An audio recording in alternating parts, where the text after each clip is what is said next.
del Hijo y del Espíritu Santo. Amén. Amados hermanos en nuestro Señor Jesucristo. Antes de que se me olvide, como el domingo pasado, de decirlo, en el sermón de las 7 palabras del Viernes Santo, tuvo un error, un lapsus lingue, error involuntario de la lengua, por confusión de las palabras, sin que haya confusiones en el entendimiento. En el minuto 26 aproximadamente, hablando de la naturaleza de Dios y de las personas divinas, dije naturaleza humana, y era evidentemente naturaleza divina. Aunque un poquito más adelante, pues en el contexto queda claro, porque se estaba hablando claramente que era de la naturaleza divina, pero lo digo porque de todos modos, ya que se me advirtió, pues hay que corregir. Y entonces nos encontramos en el primer domingo de Pascua. La Pascua, el tiempo pascual, es el tiempo de la dicha de la resurrección.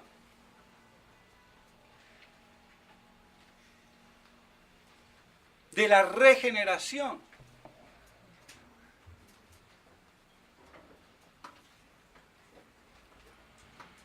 Y por eso es un tiempo de luz.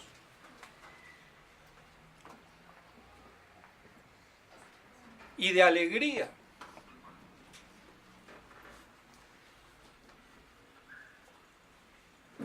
Y también litúrgicamente es el tiempo, por lo menos esta primera semana, de los bautizados,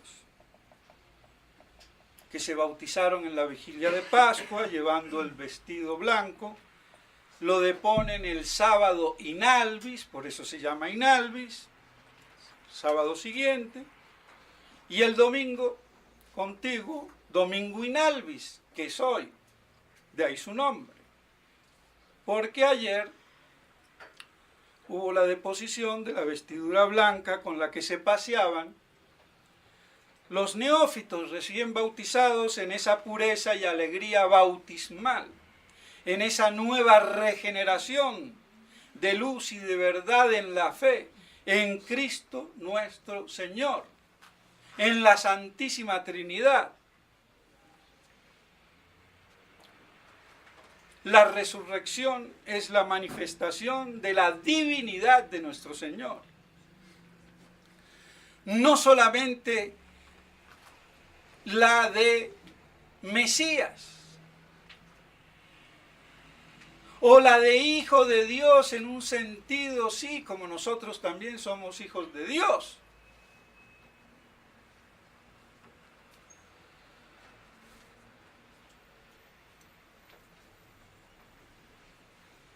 Sino en sentido verdadero y pleno. Es Dios.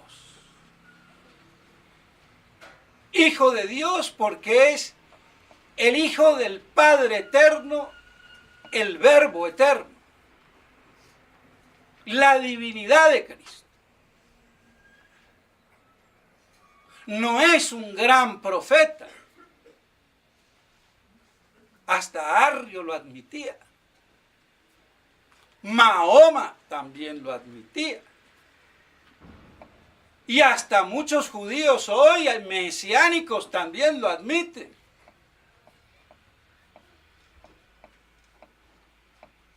Es Dios. El Verbo encarnado. Lo cual exige la Trinidad. de las personas divinas en la unidad y unicidad absoluta de la naturaleza divina, sin que haya contradicción. Plenitud de ser absoluta, subsistente, divinidad. Y plenitud de ser relativa, subsistente, tres personas divinas.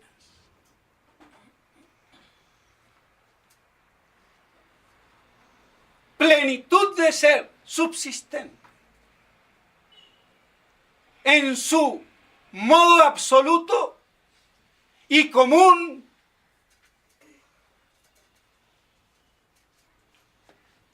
la divinidad de la naturaleza divina. O plenitud de ser propia, relativa, según el origen,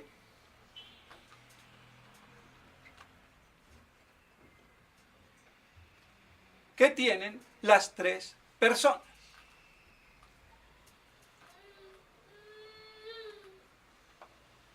Misterio inefable.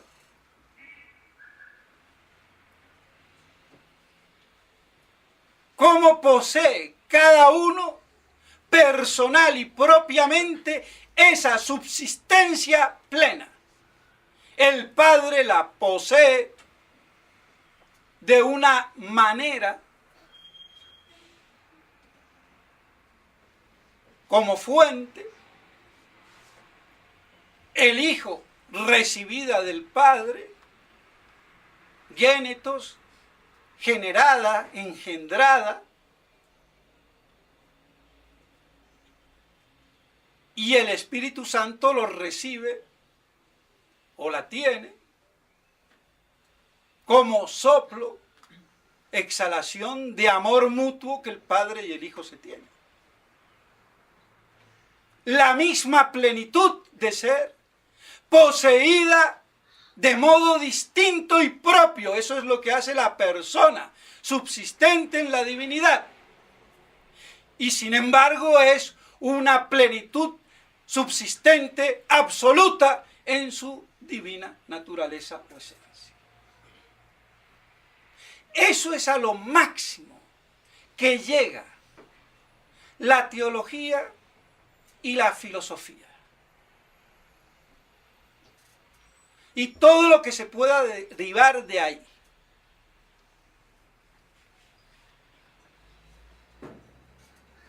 En cambio en nosotros la persona es la subsistencia intelectual. Pero ya no es plenitud. Está circunscrita a ser intelecto. No plenitud, sino participación que lo constriñe a un ser racional como el hombre o intelectual como el ángel. Y es por participación y reducción, pero la perfección no viene del intelecto, viene del subsistir, pero que está reducido a ser meramente intelectual o racional. Ese ha sido, dicho de paso, la gran confusión metafísica de los grandes teólogos, como Cayetano, Báñez, Suárez,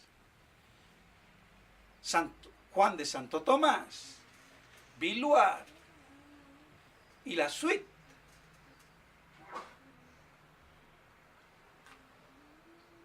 Por no captar la profundidad metafísica de Santo Tomás, que no era un aristotelismo llevado a la teología, sino que era toda una síntesis metafísica del pensamiento greco-patrístico y asumido en una teología católica insuperable. Entonces, mis estimados hermanos, la divinidad de nuestro Señor queda expresada de manera paladina en su resurrección. Se le apareció primero a Nuestra Señora, evidentemente. Ella ni se movió. Las santas mujeres fueron. La Virgen hubiera también podido haber salido corriendo, la primera. No tuvo necesidad. Por eso los santos dicen que la primera favorecida fue la Virgen. Aunque la primera en las Escrituras es María Magdalena,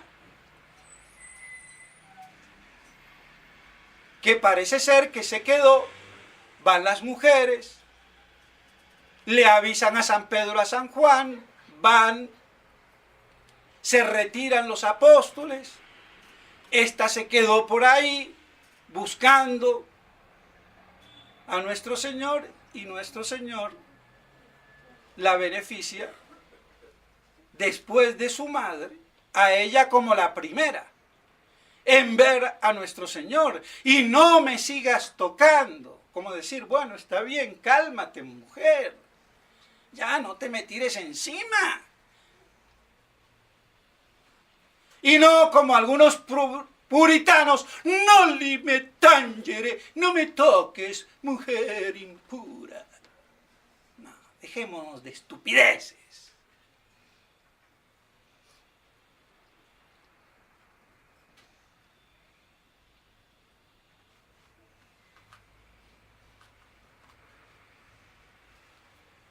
Y ese mismo día, en la noche, en el atardecer, domingo, como dice el Evangelio de hoy, reunidos en el cenáculo, a puertas cerradas, hola, ¿qué tal? Bueno, no lo dijo así, lo dijo más clásicamente. La paz sea con vosotros.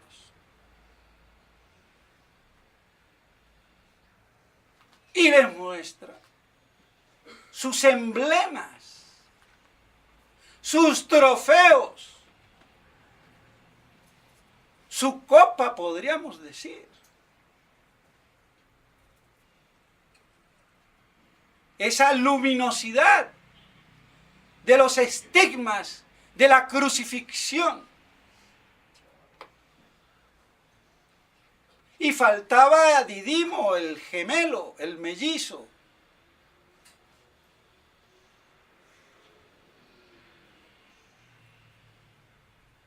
Que no quiso creer cuando le contaron, Santo Tomás. Si no meto, qué bárbaro tenía que ser. O sea que los apóstoles eran bien templados. ¡Ah, no! 10 contra 1 y no le importó. ¡Ah, no! Si yo no meto el dedo, veo y meto el dedo. No creo. Y al domingo siguiente, estando reunidos, todos, ya con Tomás, hola, ¿qué tal? Tomás, ven para acá. Mete tu dedo. Señor mío, Dios mío. Dichoso el que cree sin haber visto. Porque el que ve no cree. Tomás tampoco vio. Lo vio a Cristo en su humanidad. Pero la divinidad no la vio. creyó en su divinidad. Pero dichoso el que ve sin creer, sin verme a mí, en carne y hueso, resucitado.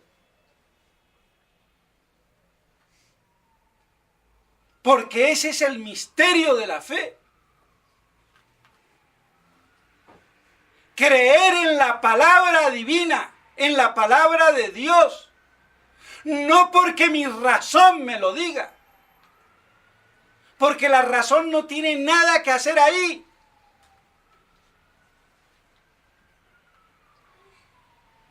No es una cosa de razonamiento.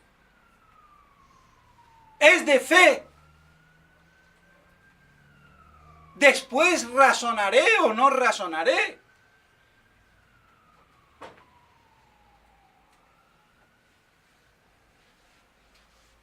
Y ahí está entonces ese gran misterio de concebir el Verbo en nuestros corazones, en nuestra alma, por la gracia de Dios. Y por eso dichoso, más que mi madre, el que cree, porque ya concibe, pare a Jesucristo sobrenaturalmente. Esa es la fe. Esa fue la fe que tuvo la Santísima Virgen María antes de la encarnación. Si no, no hubiera habido encarnación. Si no hubiera creído.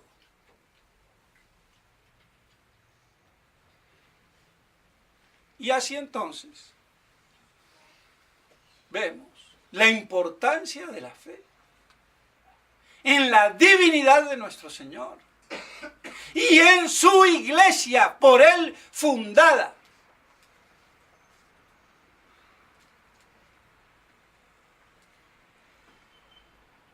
Que ahora la iglesia esté desmantelada, ese es otro problema.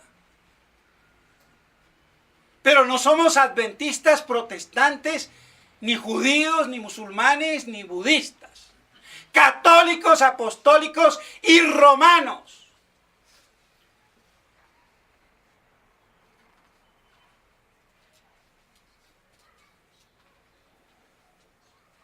Aunque los que estén hoy en Roma sean usurpadores y anticristos y pseudoprofetas.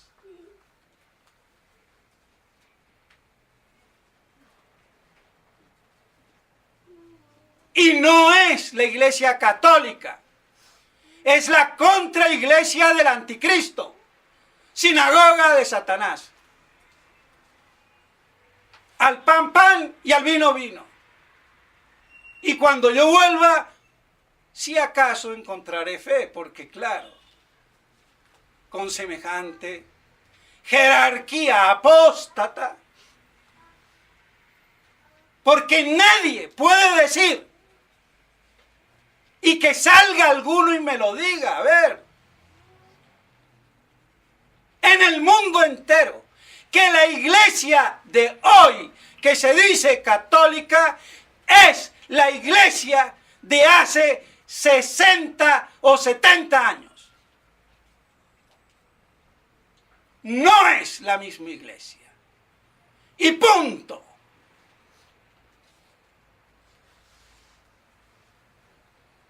Y el que no vea eso, no tiene fe, perdónenme. El que confunda eso, está perdido. Hay que tener claridad. Y no hay términos medios.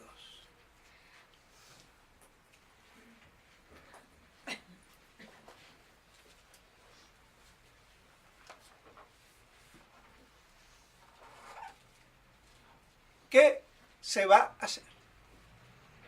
Esa es la realidad.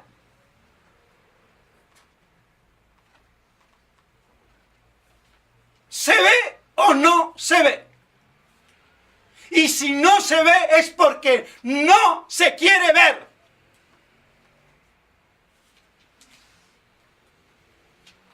Y no hay que maquillar al muerto, al cadáver. Como hoy, dicho sea de paso, se acostumbra. Hablando de obediencia, de jurisdicción, de autoridad, de jerarquía. Porque no hay ni obediencia, ni autoridad, ni jurisdicción, ni jerarquía sin la verdad.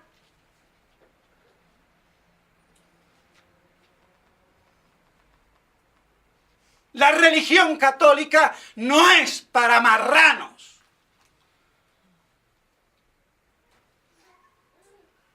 Ni para imbéciles.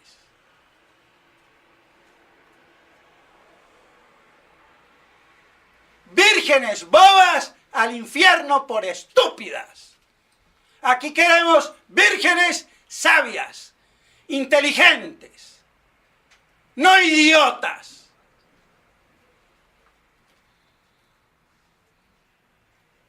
Queda clarísimo.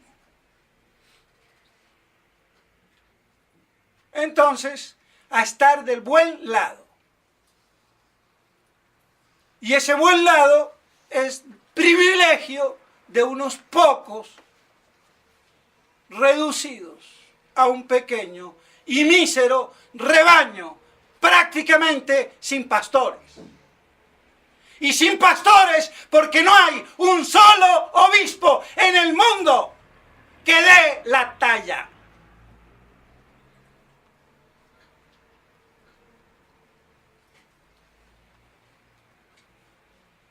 ¿Qué vamos a hacer? Uno solo. Y el obispo que crea dar la talla, que se me presente para besarle su anillo.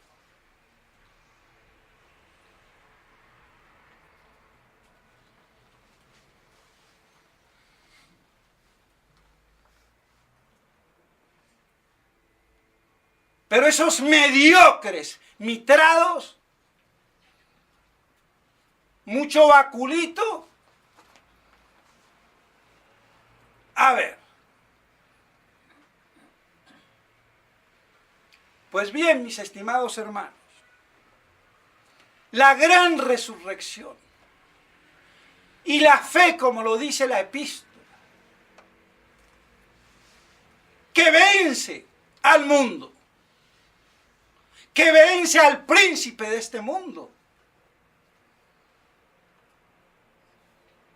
Por eso hay que combatir la herejía, el error y la apostasía de frente, santificándose la mano, las manos, los pies y la cabeza, para bofetear al blasfemo, al hereje, como dice San Juan Crisóstomo, patrono de los predicadores.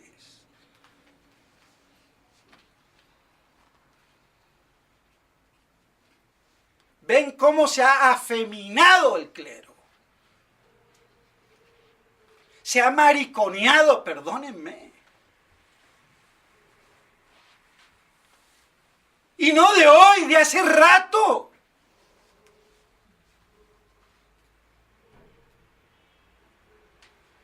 Han hecho del sacerdote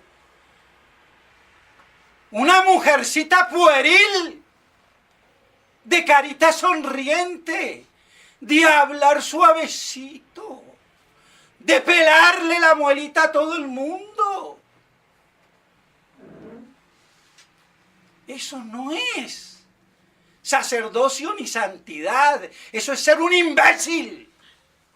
San Juan Bautista no era un afeminado.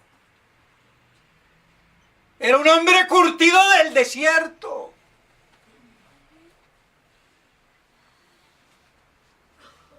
¿qué han hecho de la iglesia? Y la gente se ha comido el cuento.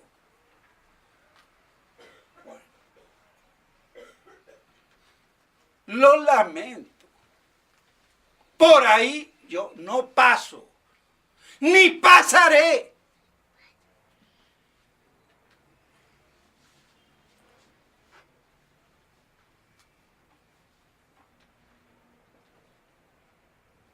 Y después se escandalizan. Tanto obispo y hasta papa homosexual. ¿Y cómo pueden llegar allí si son todos machos machotes? Hay un problema grave.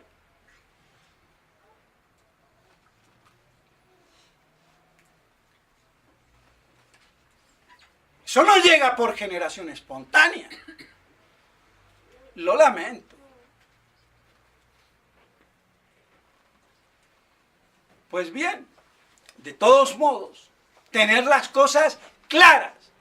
La iglesia de hoy, que se dice ser católica, no es la iglesia católica de hace 60 o 70 años.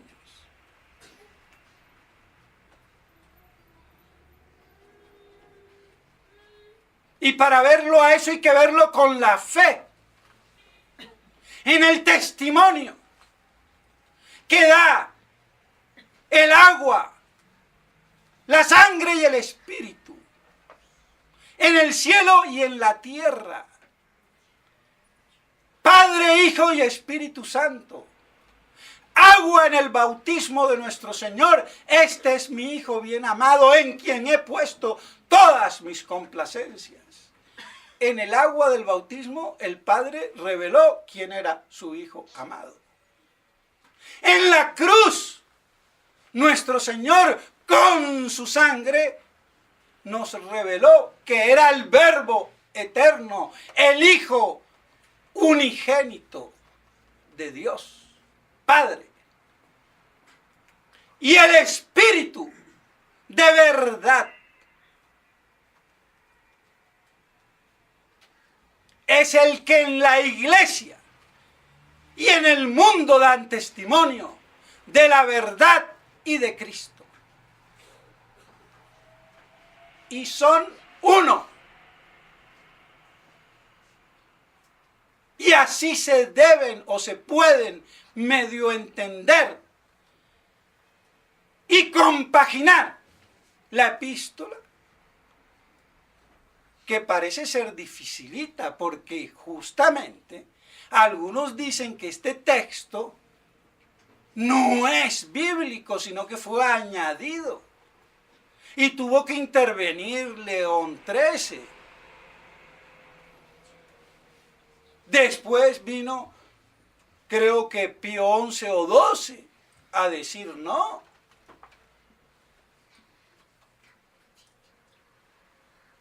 El famoso coma de San Juan, Juanítico, o como le quieran decir. Claro, porque cuando las cosas se complican, eliminemos. Más fácil, ¿no?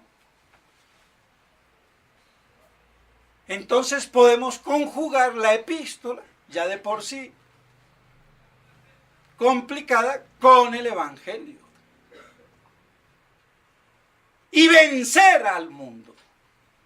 Y vencer a la jerarquía oficial de la nueva iglesia apóstata.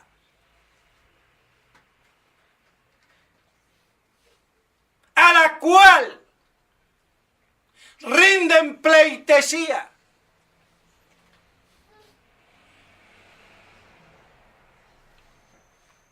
no solamente Monseñor Felé, Smithberger y la suite compañía, sino también Monseñor Williamson, Monseñor Ford y el Monseñor Don Tomás. Lamento.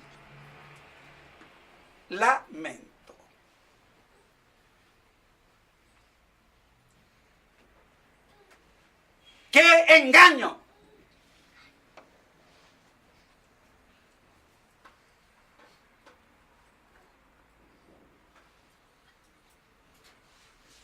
La realidad habla por sí misma.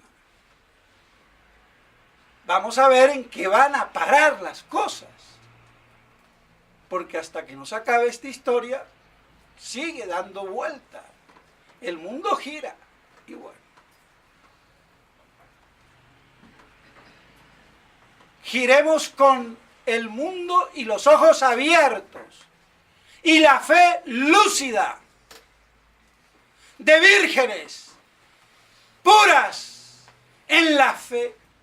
Virginidad espiritual. En la fe. En la doctrina.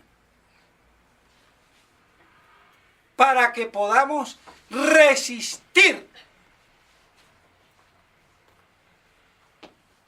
Puros e inmaculados.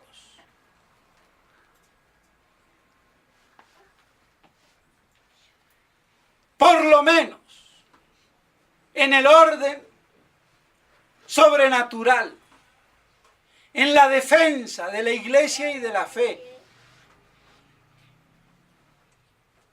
Y que no nos alienemos con el enemigo. Bajo sofismas. Y dispuestos al martirio. Para dar testimonio. Confesando la fe en el Espíritu de verdad y con la sangre, si a Dios se le antoja. Sin miedos, porque vemos que estaban los apóstoles con miedo a los judíos. ¿Y quién no les va a tener miedo a los judíos? Hace 2000 años como hoy. Y hoy peor. ¿A cuántos no liquidan? Y qué accidente. Se te paró el corazón. Se te fue la respiración. Se te cayó el ascensor.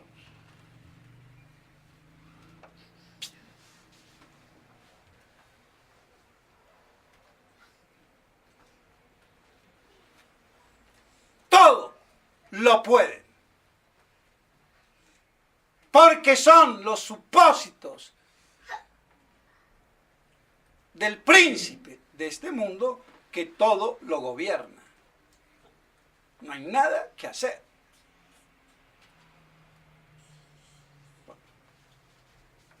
Pero ¿quién los vence? La fe. Punto. Entonces mantengámonos en esa fe.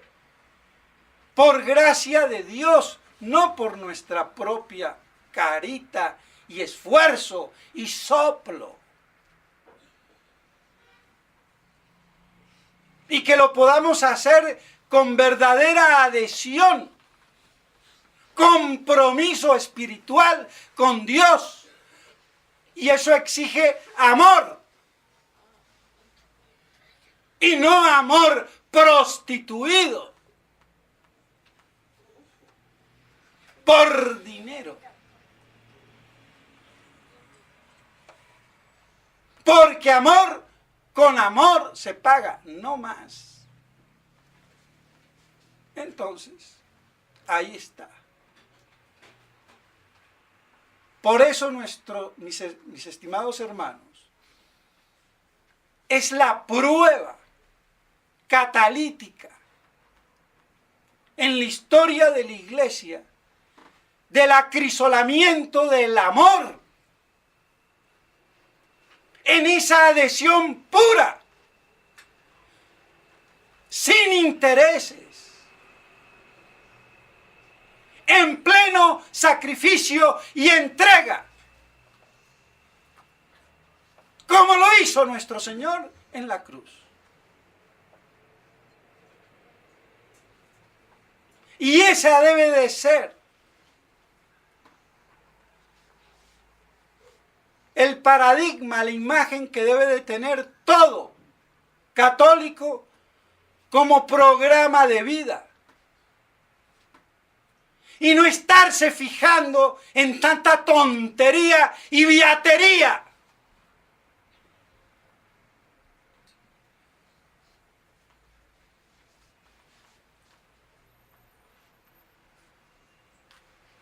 No está tanto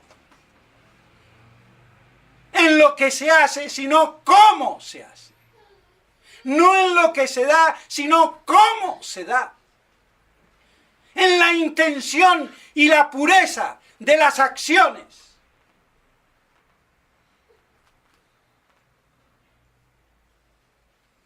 Y eso es lo que pide nuestro Señor. Eso es lo que pide la Iglesia.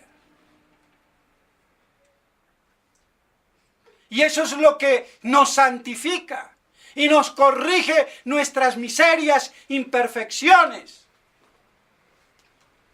y pecados. Si aprovechamos el tiempo, vean, son tiempos de oro. Entonces, aleluya, resurrexit sicut dixit. Alegría. Aunque estemos viviendo históricamente la aterradora pasión de la Iglesia, desmantelada, pero que, como es divina, no podrá ser destruida, aniquilada. Será eclipsada, reducida, pisoteada, vilipendiada y todo lo que quieran, pero ahí estará. Irreconocible para muchos, pero ahí estará. En el desierto, pero ahí estará. Y con esa fe venceremos al mundo. Pidámosle a la Santísima Virgen María que podamos conservar esa dicha de la resurrección de nuestro Señor, para que nosotros también nos podamos beneficiar de esa plenitud de inmortalidad a la que Él nos invita para el día de la resurrección general, si le hemos sido fieles. Que esas sean, mis estimados hermanos, las Pascuas que nos lleven a mirar las cosas del cielo y no las de la tierra, y que así atravesemos este mundo como un puente y no fijemos sobre él nuestra morada. En nombre del Padre, del Hijo y del Espíritu Santo. Amén.